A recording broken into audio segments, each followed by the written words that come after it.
This is the second half of a two-part discussion about relationship truths that Mama never taught you. If you have not heard the first half, please go to marriagefirstaid.com and you'll be able to hear that section before going on to this one. Thank you. Mama never taught you. Third truth is that love needs to be nourished in order to be sustained in a relationship. It's not a matter of, you can't fall into love through 20 and 30 years of a marriage. You can do that maybe the first 2 years when you haven't really bruised each other up. But in order to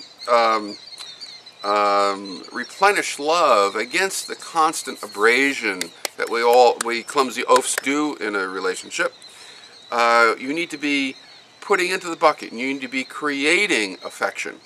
And affection, like all emotions, are reflexes. You need to be training reflexes. Now that's a pretty scientific, geeky term, but it's true. Okay? Emotions start up here, and involve the whole body. So how do we do that? Well, before we get to that, let me just give you a metaphor. The metaphor is one of a bucket. Okay, think of a bucket, and you have holes in the bottom of the bucket, and the love is draining out at a certain rate. The holes would be kind of like the shame. Well, it would be the shame draining the positivity out of your feelings for your partner.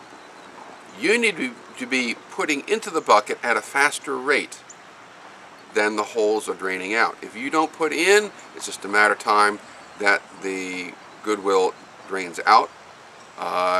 There are some very important considerations, such as we really don't condition, we don't put much into the bucket when we're just carrying out responsibilities with our partner.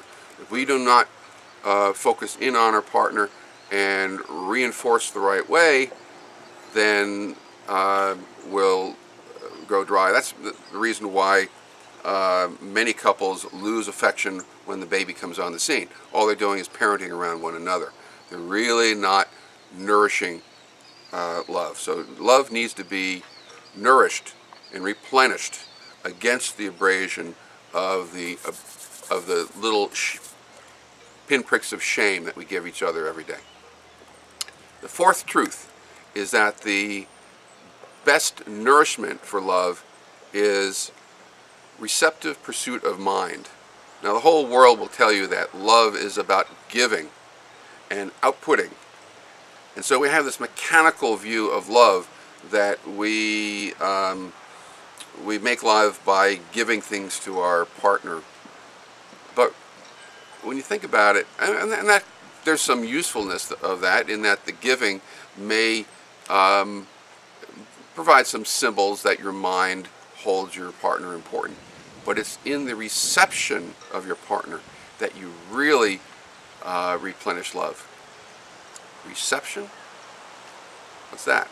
Well, reception of your partner's mind. At the core of each of us is not what we do, it's the meaning we make on our lives, our wants, our desires. What we love, what we want is really the core of who we are.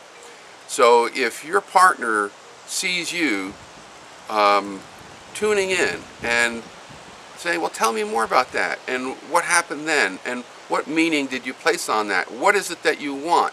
What is it? Tell me about your memories, and what meaning did you put on your memories?